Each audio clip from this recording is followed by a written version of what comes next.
ನರೇಗಾ ವಿಚಾರವಾಗಿ ನರೇಗಾ ನಾವು ಮಾಡ್ತೀವಿ.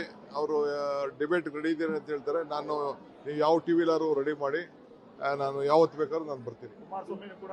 I welcome him. ಫಸ್ಟ್ ಅವ್ರು ಬಂದ್ರೆ ಭಾಳ ಒಳ್ಳೇದು. ನೋಡ್ರಿ,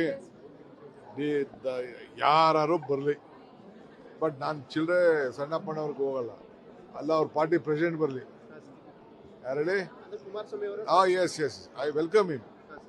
ಇದನ್ನ ನಾನು ಪಂಥನ ಸ್ವೀಕಾರ ಮಾಡಿದ್ದೀನಿ. ಅವ್ರು ಯಾವತ್ತು ಹೇಳ್ತಾರೋ, ಇಲ್ಲ ಪಬ್ಲಿಕ್ ಡಿಬೇಟ್ ಎಲ್ಲಾರು ರೆಡಿ ಇದ್ದೀವಿ, ಇಲ್ಲ ಅಂದ್ರೆ ಅಸೆಂಬ್ಲಿಲಾರು ರೆಡಿ ಇದ್ದೀವಿ, ಇಲ್ಲ ಅಂದ್ರೆ ಯಾವ್ದಾದ್ರು ನಿಮ್ಮ ಟಿವಿಲಾರು ರೆಡಿ ಇದ್ದೀವಿ.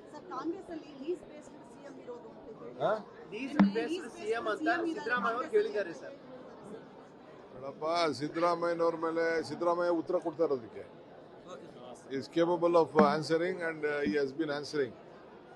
ಸೊ ಇದು ಬಿಡಿ, ಅವ್ರದ್ದು ಮಾತಿಗೆಲ್ಲ ನಾವು ಸೀರಿಯಸ್ ಆಗಿ ತಗೊಳ್ಳಲ್ಲ. ಅವ್ರದ್ದೆಲ್ಲ ನೋಡಿದ್ದೀನಲ್ಲ, ಬರೀ ಒಂದು ನಿಮ್ಗೆ ಟಿವಿ ಒಂದು ಡೈಲಾಗ್ ಹೊಡೆದು ಸ್ಟೇಟ್ಮೆಂಟ್ ಹೊಡೆದು ಹೋಗೋದು. ಈಗ ಆಯ್ತು, ಡಿಬೇಟ್ಗೆ ಟೈಮ್ ಯಾವ ಫಿಕ್ಸ್ ಮಾಡ್ತೀರಾ? ನಾನು ನೋಡಪ್ಪ, ಯಾವಾಗ ಬೇಕಾದ್ರೆ ರೆಡಿ. ನನಗೆ 3 ದಿನ ಟೈಮ್ ಕೊಡಿ ಅಷ್ಟೇ. ಇವತ್ತು ಸಾಯಂಕಾಲದಿಂದ ಬೇಕಾದ್ರೆ ರೆಡಿ. ನಾನು 3 ದಿನ ಗಡುವ ಸರ್? ಅಲ್ಲ, 3 ದಿನ ನಂಗೆ ಟೈಮ್ ಅಡ್ಜಸ್ಟ್ ಆಗ್ಬೇಕಲ್ಲಪ್ಪ. ನಂದು ನನಗೇನು ಪ್ರಿಪ್ರೇಷನ್ ಬೇಡ, ನನಗೆ ಯಾವ ಪ್ರಿಪ್ರೇಷನು ಬೇಡ, ನನಗೇನು ಪ್ರಿಪ್ರೇಷನ್ ಅವಶ್ಯಕತೆ ಇಲ್ಲ. ನರೇಗಾ ಏನು ಅಂತ ಫಿಂಗರ್ ಟಿಪ್ಸಲ್ಲಿ ನನಗಿದೆ. ಅರ್ಥ ಆಯ್ತಾ? ಯಾವ ರೀತಿ ನಮ್ಮ ತಾಲೂಕಲ್ಲಿ ಏನೇನು ಕೆಲಸ ಮಾಡಿದೀವಿ ಅನ್ನೋದು ಬೇರೆ ದೇಶ ಬೇಡ. ಇಡೀ ದೇಶದಲ್ಲೇ BJP government number 1 taluk Kanakapura ಅಂತೇಳಿ ಪ್ರೈಸ್ ಕೊಟ್ಟಿದ್ದಾರೆ. ಅದು ಕುಮಾರಸ್ವಾಮಿಗೋ, ಪ್ರಹ್ಲಾದ್ ಜೋಶಿಗೋ, ಬಿಜೆಪಿ ಪ್ರೆಸಿಡೆಂಟು ಇವರು ವಿಜೇಂದ್ರ ಅವ್ರಿಗೆ ಗೊತ್ತಿದೆಯಲ್ಲ ಗೊತ್ತಿಲ್ಲ.